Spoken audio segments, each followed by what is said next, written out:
Welcome to the fourth round of this year's German Touring Car Masters. We're off to the Czech Republic, to the Automotodromo Brno. This superb circuit of 5.4 kilometers with a lot of elevation change. The circuit inaugurated in 1986, and we are about 80 miles north of Vienna.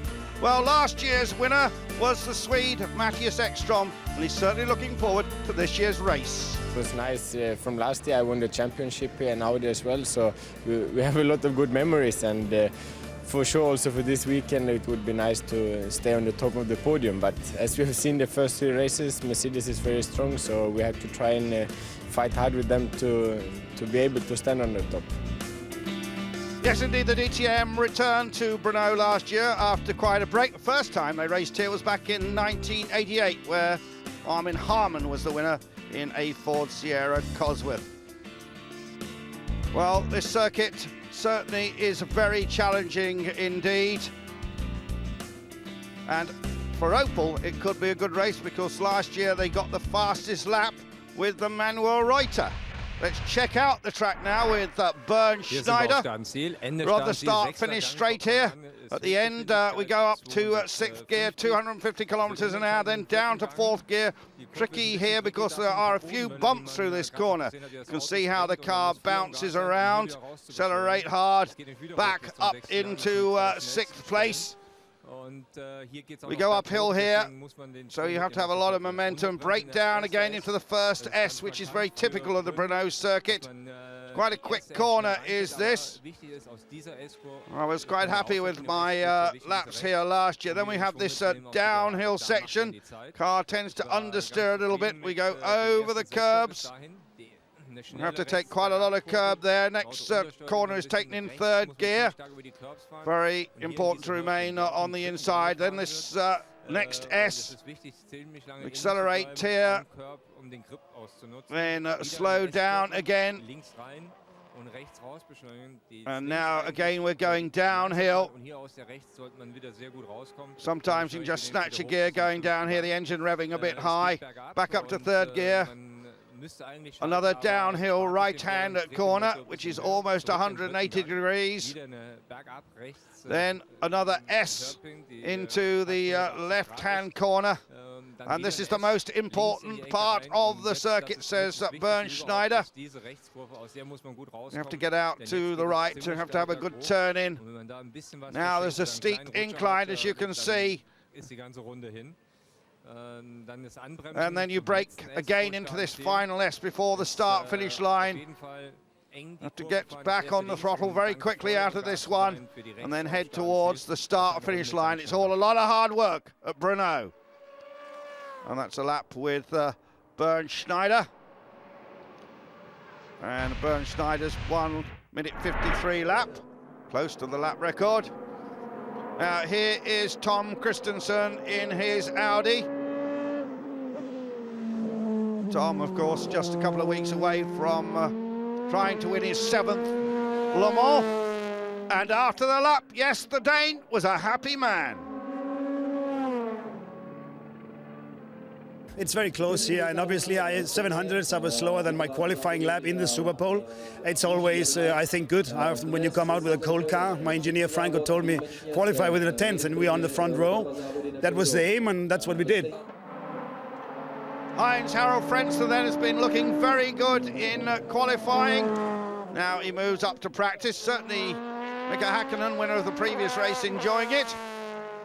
And Frentzen pushing very hard to beat fellow former Formula One driver Häkkinen's time. And a superb time by Frentzen. Frentzen goes fastest.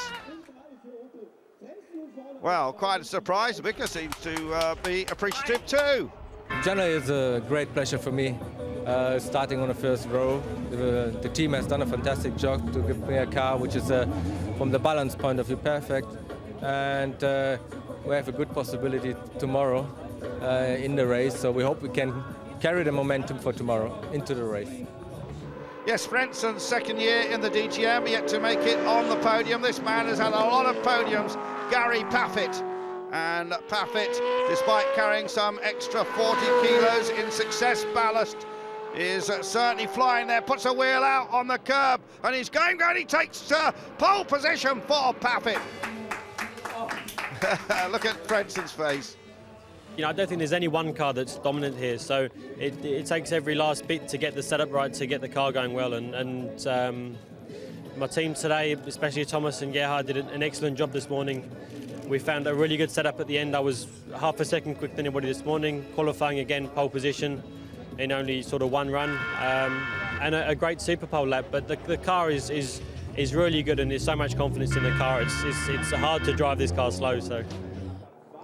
And talking of Brits, yes, Allan Mcnish in the Super Pole for the first time, 7th fastest, but Paffett, Frentzen, Kristensen and Ekstrom the top 4, Mika 5th, and then it's Manuel Reuter. Well, let's turn the clock back a little bit now. Volker Strycek, we often see him sitting there as the boss of Opel Motorsports, but he's been around in the DTM for a very long time. Indeed, it was back in 1984, the first year of the DTM. Now, he wasn't sitting on the pits, he was behind a steering wheel, and he won that championship. Let's talk to him a little more. My winning car back then was a BMW 635. It was a car I liked a lot. Of course, compared with today's cars, there are many differences. They're worlds apart. We've taken quantum leaps since then. But still, it was a very spectacular car to drive, and very demanding too. Well, this man from the town of Bochum has been involved in motorsport for over 30 years, a trained motor engineer. Yes, my engineering and mechanic training certainly helped me a lot in the future of my motor racing, because I knew a car both from the outside and from the in. I knew how it had been built. And since then, of course, I've managed complete motorsport projects, but all that knowledge from the past, well, it's really helped me a lot in more recent years. In 1989, he joined Opel and competed for the Russelheim-based company in the DTM and the ITC. And then in 1997, took over as the head of sport for Opel.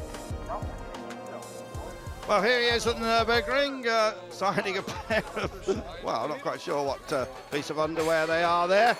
And then a man who's normally quite shy showed that he could play the odd German instrument there. Not quite sure what that's called. Certainly the life and soul of the party, but normally a very thoughtful man.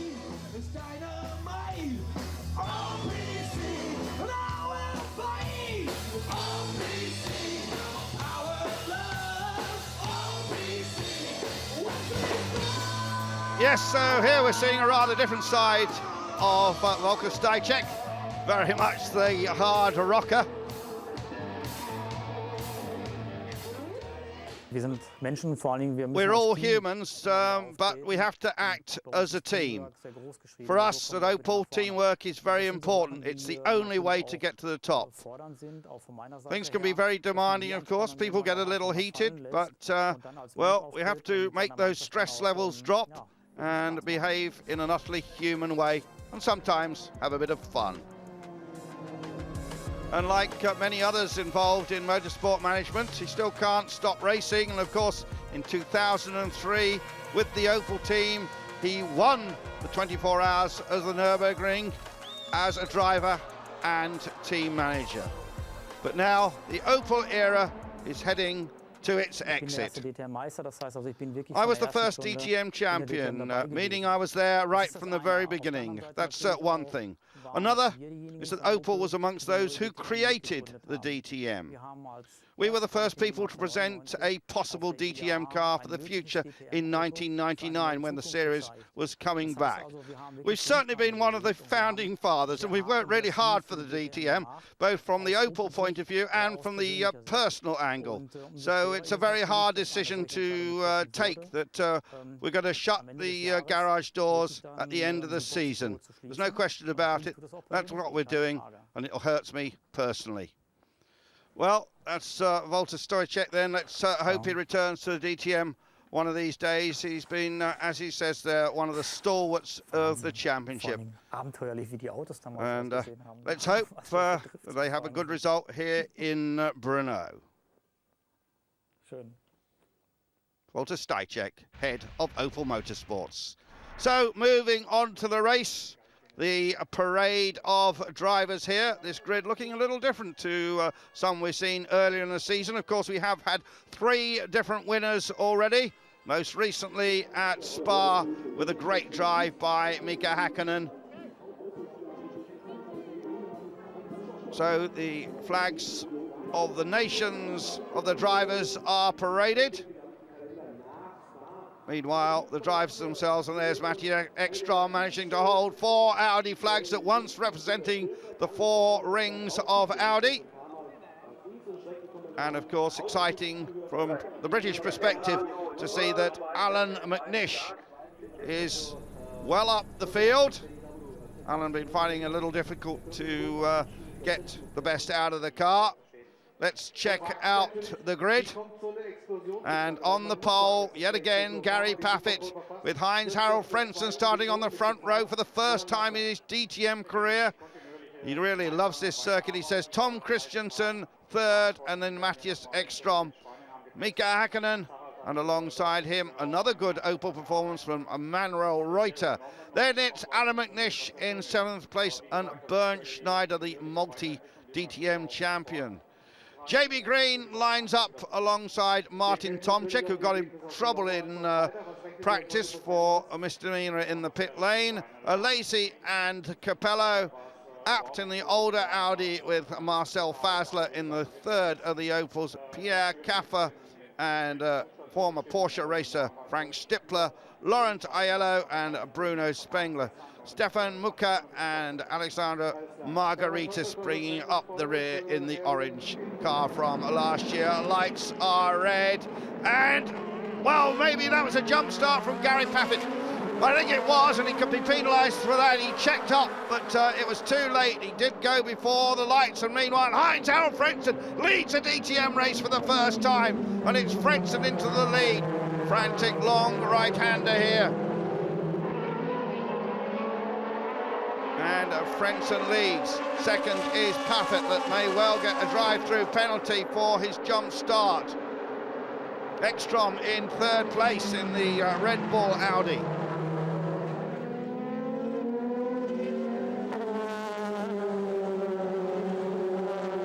Two are off, and one of those is definitely Pierre Caffer, Marcel Fasler, and I think Bernd Schneider was involved in that as well.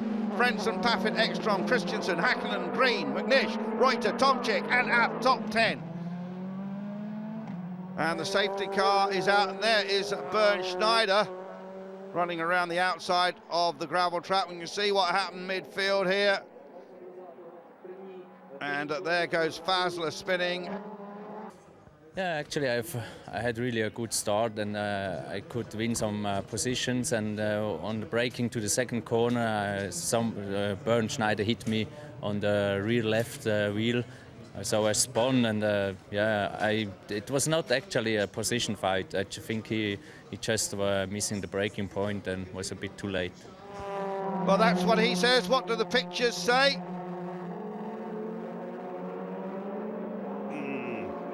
Was only a touch, and Caffer, of course, getting involved as well.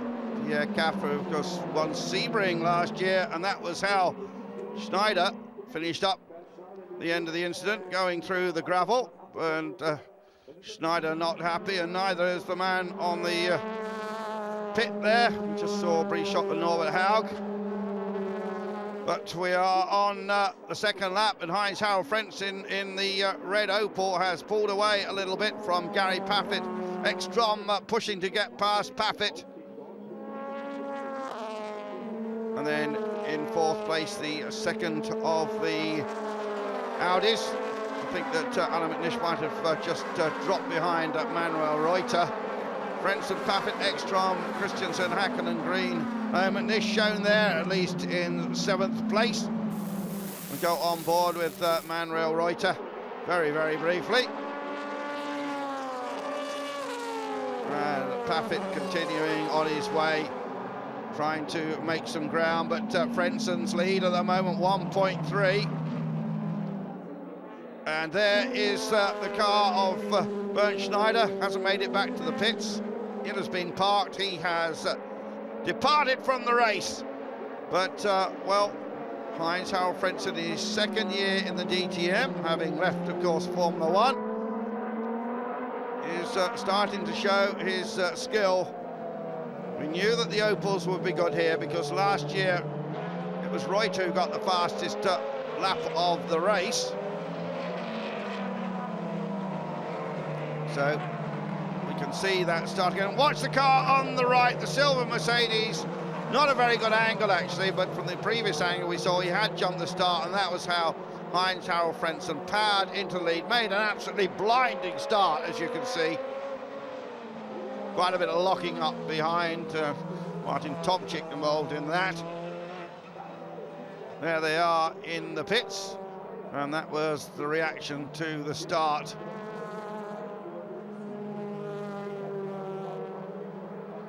And, well, this is what we saw from the rear of the Mercedes.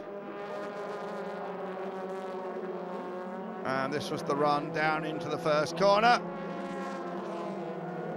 And there you're looking right at Matthias Ekstrom.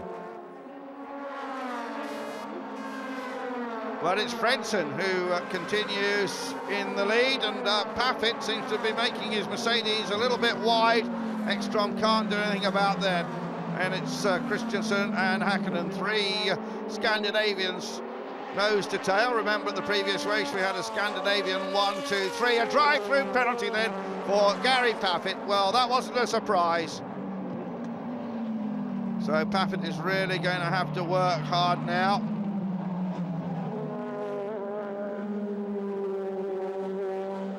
And Paffett's got a couple of laps to take that penalty as Bernd Schneider watches from the side of the Armco barrier, obviously disappointed. The 40-year-old won more DTM races than anyone else. And Mcnish still showed in 7th place, so I must have just misread that one briefly as the 11th through the back of the field lineup. But good battle here for 6th place between Häkkinen, Mcnish and Tomczyk. There's Häkkinen, there's Mcnish, and there's Martin Tomczyk. And Tomczyk's made a very good start in the early going here. Quite a lot of sparks coming from the front of Mika's car. I just wonder if that dive plate is there, been damaged a little bit, just dragging on the ground. And who's that going very slowly? Häkkinen with a problem.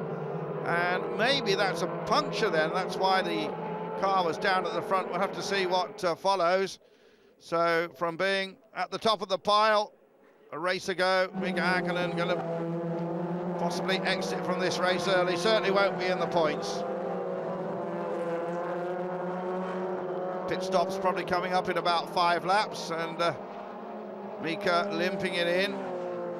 Yeah, I think he does have a puncture there. Haven't seen much of Jean Alesi thus far in this race.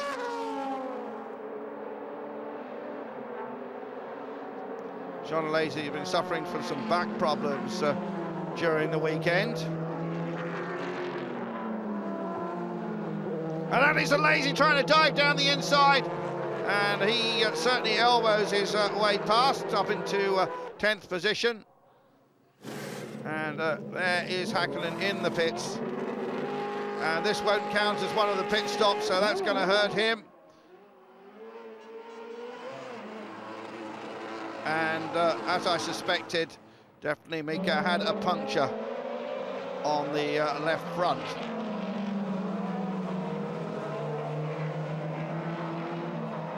Just saw that as the tyre came off. Meanwhile, still, this man in the Opel leads, and that's a rare sight in this championship. Paffett still second, but has yet to take his penalty. Ekstrom, Kristensen, Green, Tomczyk, little bits of rubber bouncing about on the track. And these tyres do have to be managed very carefully indeed. Bernd Schneider still watching from his vantage point there. And here is Mika Häkkinen. You can see the sparks, and you can see the tyre is down. It's not completely flat, but it's certainly lost most of its air pressure. And of course, tyre pressure is absolutely vital in the DTM. On board from Manuel Reuter, just viewing that manoeuvre of Jean Alesi. And Norbert doesn't look that impressed. After 4 laps, the gap is 1.4 seconds. Paffett, Ekstrom and Kristensen are pursuing, and then there's a gap to Jamie Green out on his own. And Heinz-Harald Frentzen certainly is maintaining that early lead. The Opel handling well around here. Opel been working hard to develop the cars. Been quite a long uphill battle for them.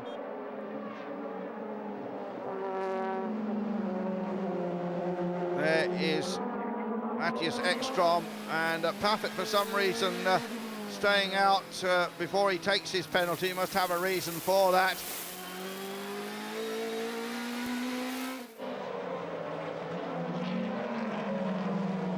So Gary Paffett, who has come up through the ranks of Formula 3, the German Formula 3, which is now the Euro F3 Series. He won that few years back and came to the attention of Mercedes-Benz.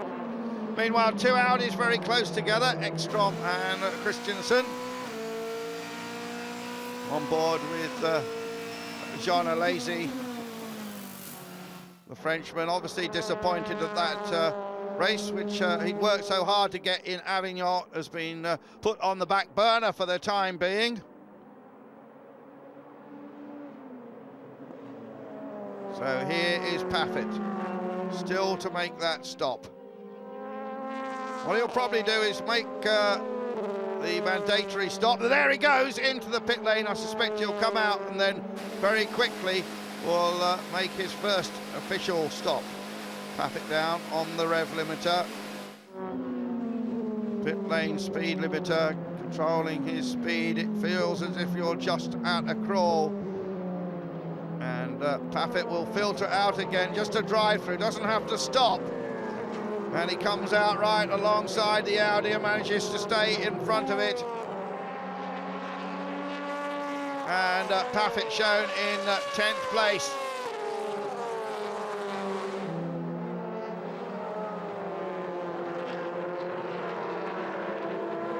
Paffett, of course, coming out just in front of Frank Stippler.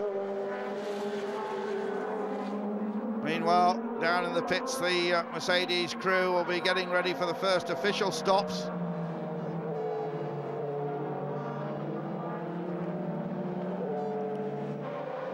Jamie Green then, having another good race with the orange mirrors on his Mercedes-Benz.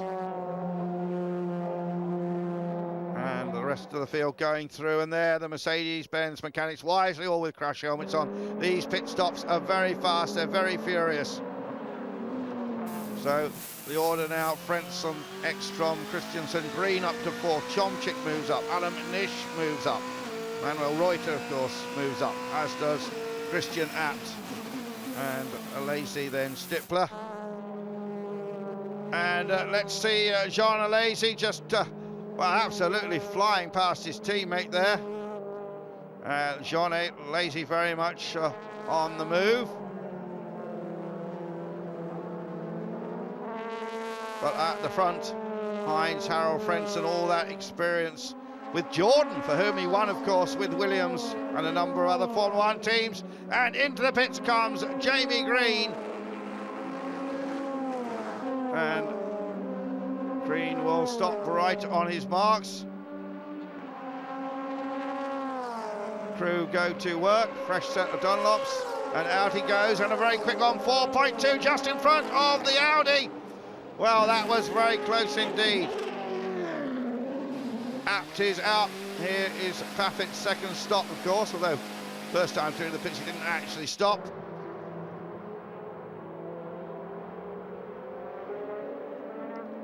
Meanwhile, on screen, the battle for the lead.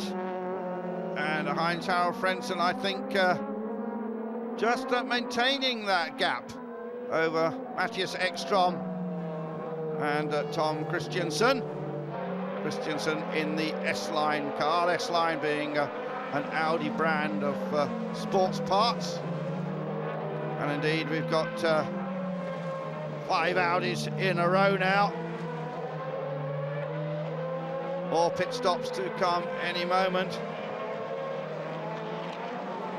And there is Jon Alesi, who's been pushing on hard, despite the pain he's got from the back injury.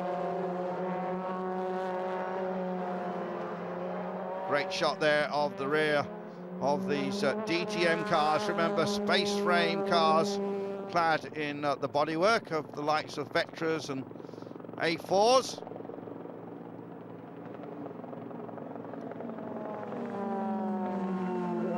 Ekstrom having to watch his back a little bit from teammate Kristensen. Kristensen won a DTM victory last year. Hugely popular, of course, in Denmark. And equally spaced, those leading 3 cars, yet to make their pit stops. And the pit stops could be absolutely vital. Tomczyk in 4th place. Mcnish up in the top 5 for the first time in his DTM career. And then Reuter, Alesi and Spengler. Stippler comes in, Stefan Mucker comes in. They'll get a quick churn of fuel. And out goes Mucker. Meanwhile, at the front, it's still the man who finished 2nd in the World Championship back in 1997 for Williams, winning just 1 race that year. Of course, in 99, he had 2 wins for Jordan.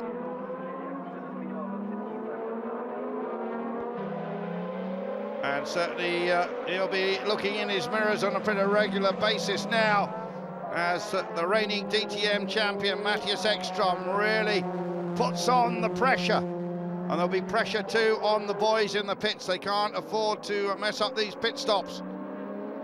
Well, the gap shown as 1.1 seconds. Looks a little closer than that to me.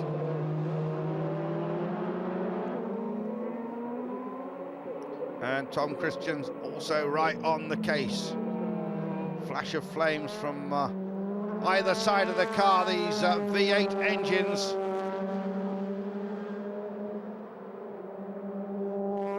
Up the hill, you can see the elevation change here at this Brno circuit. Of course, I've been racing in the city of Brno, the 2nd largest in the Czech Republic now for some 70 years. Used to be a fantastic street circuit, but that replaced some 15 years or so ago by this track here, and it's proved very popular ever since. About 35,000 people here today to watch this 4th round of the DTM. So it is Audi's 2nd, 3rd, 4th and 5th. But still, the Opel in front, and amazingly, the best Mercedes-Benz is down in 7th place. Well, when did we last see that?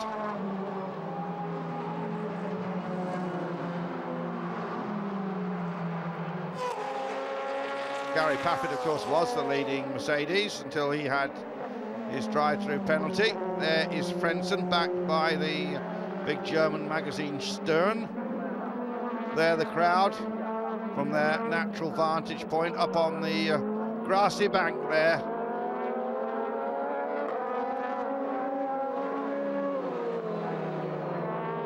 And all these leading 3 cars staying out quite late. Across the top of the screen there, the leading positions. And coming into focus, it is still Heinz-Harald Frentzen, the man from Mönchengladbach. Currently lives in Monte Carlo, father of 2 daughters. When he's not racing, enjoys mountain biking and water skiing. Good onboard shots here from Kristensen's car in 3rd place.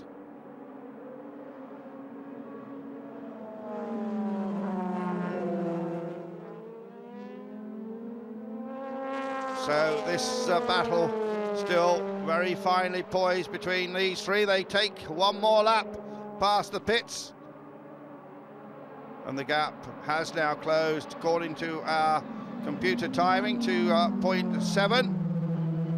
Tomczyk still in 4th place. Quite a lot of rubber offline there. Certainly want to pick that up on your tyres.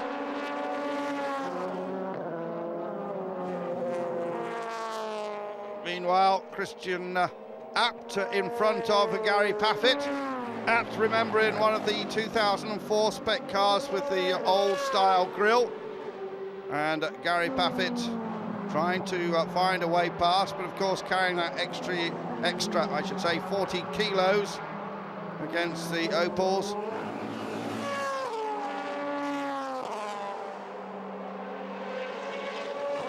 Top 3 cars still haven't made their pit stop. Gary still pushing hard.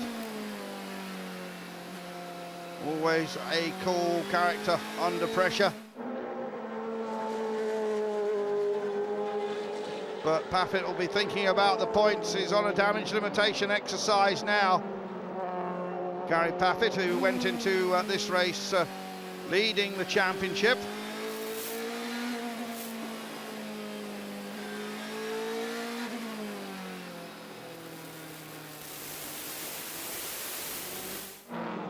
So that is a battle down the field at the moment. And Christian Abt, yet again, giving a good account of himself. Still finding it very interesting driving for Yost Racing, while of course his family business run by his brother preparing the 2005 Audis. What about Heinz-Harald Frentzen? He takes another lap and he's got the 2 Audis right up his boot now.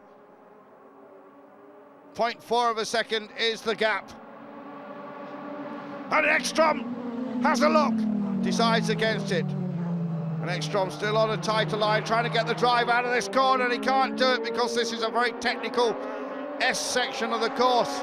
Not enough room there. Meanwhile, he's lost momentum, and Tom Christian tries to go down the inside. And now the 3 are absolutely nose to tail at the front of this DTM battle. Round 4 here at Brno in the Czech Republic. An Opel versus 2 Audis.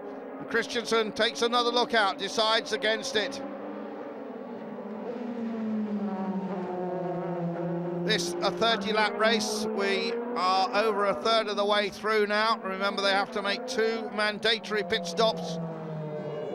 Many of the leading contenders have already stopped, but these 3 have all stayed out on the same strategy of a long first stint. And now we go on board from bumper cam here with Tom Kristensen. And the performance of the Opel and the Audis very well matched indeed. Great shot there. You see the sweeping nature of this Brno circuit. Uphill again.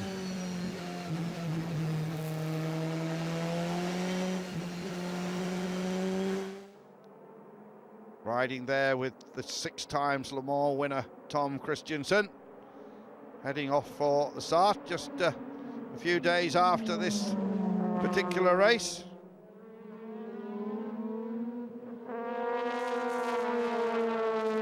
And Frentzen suddenly drives into the pits. He will make his pit stop. Kristensen goes with him. Ekstrom stays out to take the lead for a while. Let's watch this pit stop. It's absolutely vital. We go into our pit with Tom Kristensen. Watch the 2 clocks on the right-hand side. Good stop by Opel. Even better stop by Kristensen. And they come out of the pits exactly as they went in, nose to tail, filter back into the field. And now the order is Ekstrom. Mcnish into the top 3 in a DTM race for the first time. Reuter 3rd. And Bruno Spengler, we haven't spoken much of the French-Canadian, he is in 4th place in one of last year's cars. And Heinz-Harald Frentzen there, getting a bit of a nudge from Tom Kristensen. And Frentzen and Kristensen really battling over that 2nd place. racing in the DTM is kept pretty clean. The stewards take a dim view of any bumping and boring, and well, Tom Kristensen saw a gap there, but it wasn't quite wide enough, and there Heinz-Harald Frentzen comes across, and in fact I don't think they actually touched. Great racing in the DTM. Well, maybe they did touch from that angle. It seemed as if they both got a bit of a twitch on. And meanwhile, getting stuck in there is Bruno Spengler. And Spengler's yet to make his pit stop, getting involved in effectively the battle for the podium. And that's a little bit naughty from the French-Canadian. Meanwhile, that's not Ekstrom's car, no, that's the Red Bull teammate Martin Tomczyk. And Tomczyk exits the pits, and Ekstrom continues to lead and has yet to make his pit stop. So Heinz-Harald Frentzen still with a chance of podium finish here. Jamie Green pursuing Laurent Aiello. The little Frenchman's had a fairly quiet DTM season. And into the pits come Reuter and Spengler. Ekstrom, Mcnish, Frentzen, Kristensen. There goes Spengler. And Manuel Reuter back in the race too. We'll be hoping to pick up some points here in the OPC car. Now what's this all about? Spengler going slowly out of the pit lane. Reuter in 11th place, Capello, Spengler, Margaritas, Kaffer, Fasler and Hakkinen, of course, in that early problem. Heinz-Harald Frentzen then led for a lot of the way. This is how Spengler went past Heinz-Harald Frentzen. And then Heinz-Harald went back past him again. See it from the onboard camera.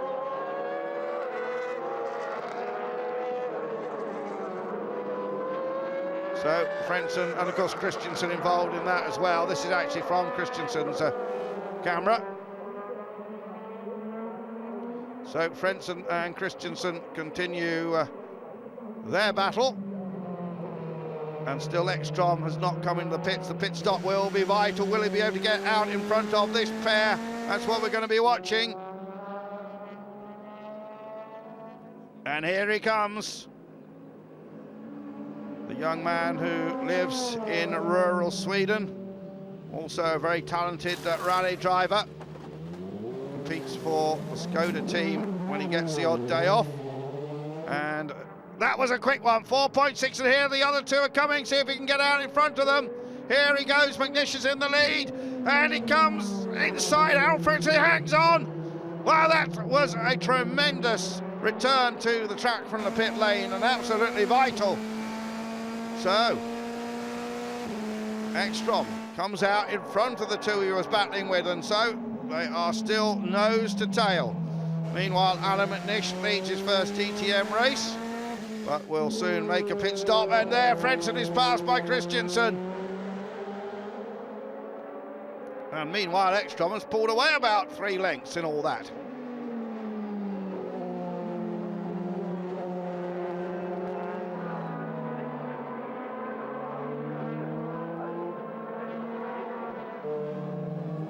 So there is Heinz-Harald Frentzen.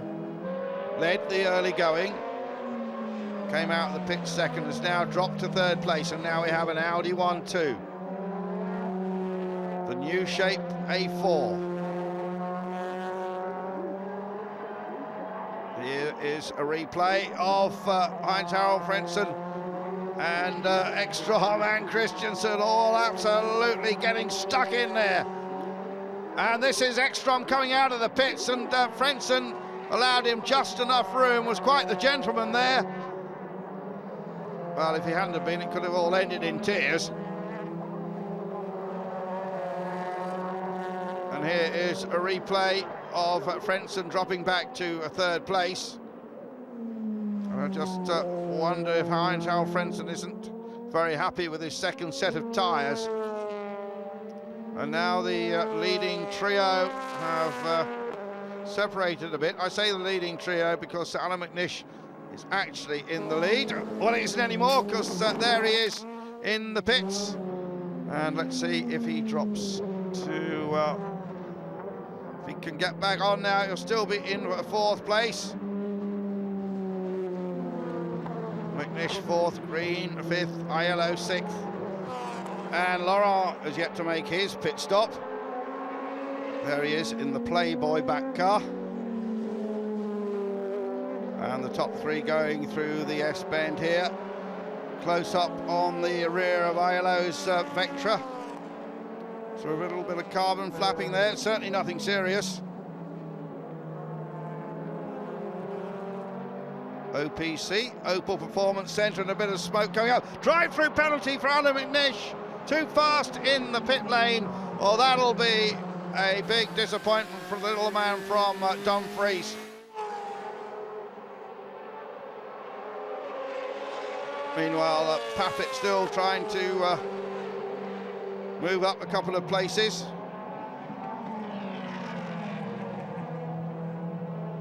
Gary Paffett in the Mercedes, still cars in the pits. Margaritis just going out, and whoa, that was very, very close. Margaritis and Pierre Caffer coming out of the pits absolutely side by side. Fazler has finally stopped. And Margaritis almost got wiped out then. Well, they've made their second stops.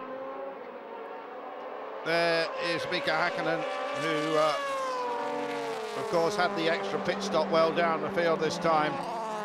Now we see some of this pits activity. There's Margaritis in the orange car, and alongside him the Audi. And Caffer, well, just got out, and it was so close. I don't think Margaritis saw the other car coming. Watch this. Drops out, you see, and really not paying enough attention. Not used to making pit stops in Formula 3 races. Margaritis had a couple of years in the Euro F3 series and picked out by Mercedes-Benz as a rising talent, born in Germany but of Greek parentage. Meanwhile, Jean Alesi continues. Already had a victory this year.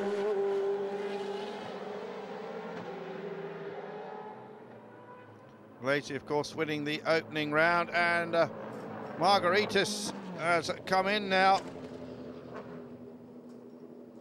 And it was Mika Hakkinen that Margaritis almost nailed, incidentally.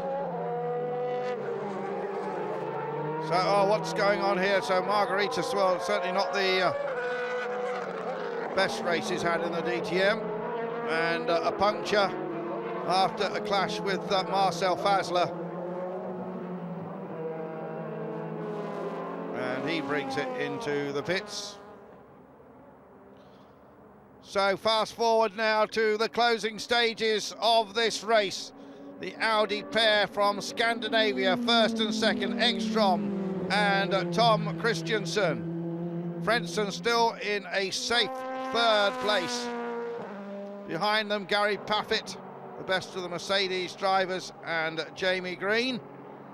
Allan Mcnish dropped back to 7th place after his stop-go penalty. There is Paffett and Green, and then Christian Abt. And Allan Mcnish launching a lap right in the closing stages here of this fourth round of the German Touring Car Masters, Brno, Czech Republic. And can Mcnish just snatch 6th place in the closing stages? Well, it's Audi's at the front, Ekstrom and Kristensen. Then Heinz Alfredson. Here is Kristensen, still trying to see if he can find a way past Matthias Ekstrom. But Ekstrom doesn't make mistakes in the closing stages of races like this, looking for his first victory of the year.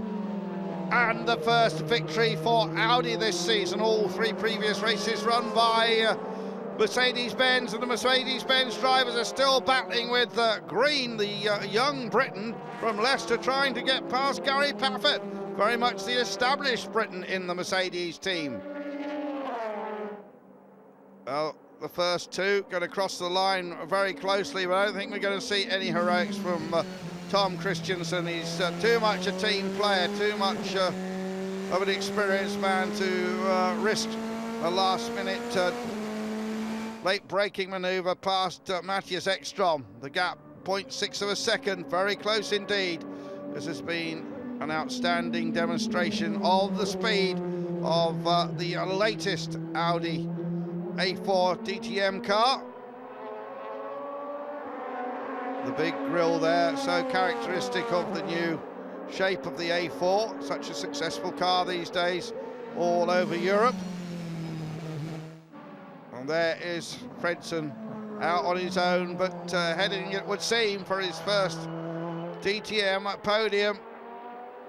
Always very popular with the fans, spends a lot of time signing autographs, talking to the spectators. Well, Kristensen certainly keeping the pressure up. Was a little bit of talk of him rushing off immediately after the race to go to the test at Le Mans, but they decided against that.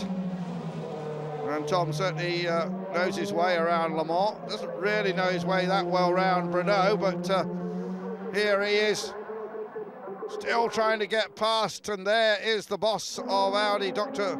Ulrich, on the pit wall. And we are on, remember, the last lap here. The Audi flags are ready, and so are the Opel flags for their best result for some time. And certainly their first podium of the season. And Kristensen still pushing hard. If Ekstrom's car misses a beat, he'll be by. And they're heading now just the closing few meters of this race. And Matthias Ekstrom, having made an outstanding pair of pit stops, driven faultlessly, heads towards the line and wins it by just a fraction from Tom Kristensen. Audi 1-2. He flashes the lights, and here Heinz-Harald Frentzen will come home in third place. All those dark memories of DTM spins and dramas behind him. And Heinz-Harald Frentzen from Mönchengladbach takes third place. And the Opel flags wave furiously. Walter Steichek very happy with that. Gary Paffett, the best of the Mercedes drivers. Here is the top 10 result. Paffett holding off Jamie Green, App 6th, Mcnish, Stippler, Alesi 9th, and Capello into the top 10. And there the rest of the 20 cars, with Bernd Schneider, of course, out right at the beginning. It's a very special moment for me. It has been a tough season last year. Started also tough this year, but here in Brünn we could achieve a good result in qualifying and in the race. And I have to thank you very much, the team. They have done a superb job for me, and I did everything I could for them. So I think we can appreciate and celebrate this weekend. Meanwhile, they're also celebrating in the Audi camp, and look at the points. Ekstrom now has jumped ahead of Paffett at the lead of the title chase. Kristensen third, Mika Häkkinen in fourth position. After that, it's Alesi, Abt, Green and Frentzen. And let's talk to Tom Kristensen.